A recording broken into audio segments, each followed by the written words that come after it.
ভারতের নাগরিকদের অবৈধভাবে বাংলাদেশে অনুপ্রবেশ ঠেকাতে লালমনিরহাটের ৫ উপজেলার প্রায় ২০০ কিলোমিটার সীমান্ত জুড়ে টহল জোরদার করেছে বর্ডার গার্ড বাংলাদেশ বিজিবি। এর আগে বেশ কমাস ধরে লালমনিরহাট সীমান্তে ভারতীয় সীমান্তরক্ষী বাহিনী বিএসএফকে বাংলাদেশের সাথে অস্বাভাবিক আগ্রাসী ও সহিংস আচরণ করতে দেখা গেছে।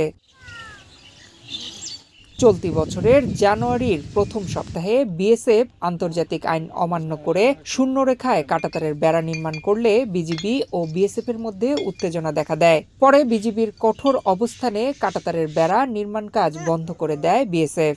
কিন্তু এরপর সীমান্তবাসী এক কৃষককে গুলি করে হত্যা, ঘাস কাটতে যাওয়া ও ছবি তুলতে যাওয়া ২ বাংলাদেশি যুবককে ধরে নিয়ে যায় বিএসএফ। পতাকা বৈঠকের মাধ্যমে ১০ ঘণ্টা পর ২ যুবককে ফেরত দেয় বিএসএফ। এসব ঘটনার পর সীমান্তবাসী কৃষকদের মধ্যে নানামুখী যে আতঙ্ক ছড়িয়ে পড়ে তা এখনো কাটেনি। আমরা বর্ডারে বসবাস করি, আমাদের জমি জমা সবসময় বর্ডারের কাছে, আমরা প্রায় বর্ডারে যাই, কিন্তু বিএসএফ এর আমরা খুব আতঙ্কে আছি। তখন যে ধরে নিয়ে যায় তার কোনো ঠিক নেই।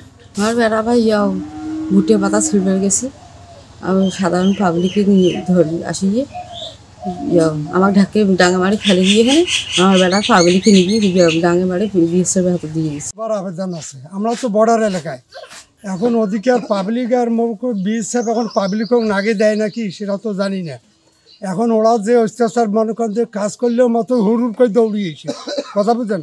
এখন বাদ দিয়ে আমাদেরকে একটু সরিয়েছে লাগে, ওমার যেভাবে হুড় করে নিয়ে দৌড়িয়েছে তাতে তোমার নিয়ে যাওয়া কোনো ব্যাপার নয়। যদি পাবলিক সারি না আইসে তাহলে তোমরা তো নিয়েই যাবে, তা আমরা তো খুব কঠোর অবস্থায় আছি ব্যাপার। এদিকে লালমনিরহাটের হাতীবান্ধা উপজেলার মধ্য সিঙ্গামারী সীমান্তে গত ১৬ এপ্রিল ঘাস কাটতে গেলে হাসিনুর নামের এক যুবককে গুলি করে হত্যা করে বিএসএফ। অপরদিকে গত ১৮ এপ্রিল পাটগ্রাম উপজেলার বাউরা ডাঙ্গাটারি সীমান্তে ভুট্টার পাতা কাটতে গেলে আজিনুর রহমান নামের এক বাংলাদেশি যুবককে ধরে নিয়ে যায় বিএসএফ। ধরে নেওয়ার ২৪ দিন অতিবাহিত হলেও আজিনুরকে ফেরত দেয়নি বিএসএফ। ২৪ দিন হয়েছে, বাচ্চা ধরে খুব কষ্টে আছি, আমার স্বামীকে আমি ফিরতে চাই। আমরা যে বর্ডার বাস করি, এখন আমরা তো বর্ডারে খেত খেলার নাগায় আবার সুগত করি, এখন তো আমরা ওখানে যাইতে পারি না ওদের বিএসএফের জন্য এবং পাবলিকের জন্য। এটা আমরা বাংলাদেশের সরকারের কাছে আমরা একটা চাই, যেটা আমরা যে জমি আছে বর্ডারে, আমাদের বাড়ি বর্ডারে, আমরা এইটা শান্ত হিসেবে আমাদের সরকারের কাছে আবেদন, আমরা এটা চাই। ভুট্টার পাতায় ছেড়ে গেছে, এখন আর মা একটু গিয়ে এই প্যাকে এড়াইছে, ওই প্যাকে সারিয়ে যায়, ওই প্যাকে ছেড়ে দিচ্ছে।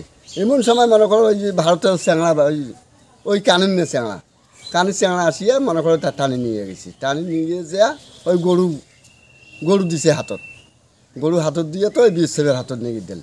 অপরদিকে গত ২ মে লালমনিরহাটের পাটগ্রাম উপজেলার গাটিয়ার ভিটা সীমান্তে ছবি তুলতে গেলে ২ যুবককে আটক করে বিএসএফ। পরে পতাকা বৈঠকের ১০ ঘণ্টা পর বাংলাদেশের যুবককে ফেরত দেয় বিএসএফ। বিজিবি জানায় সীমান্ত নিরাপত্তায় টহল জোরদার করা হয়েছে। পাশাপাশি লালমনিরহাট সীমান্ত দিয়ে ভারতীয় নাগরিকদের অনুপ্রবেশ কোনোভাবেই সম্ভব নয়। বিজিবির বিশেষ দল সীমান্তে পাহারা বসানো হয়েছে। না, আমাদের এখানে কোনো সমস্যা নাই, আল্লাহর রহমতে। নজরদারি তো থাকবেই, বর্ডারের নজরদারি আছে, কোনো সমস্যা নাই। নয়ন বিশ্বাস, বাংলাদেশ প্রতিদিন।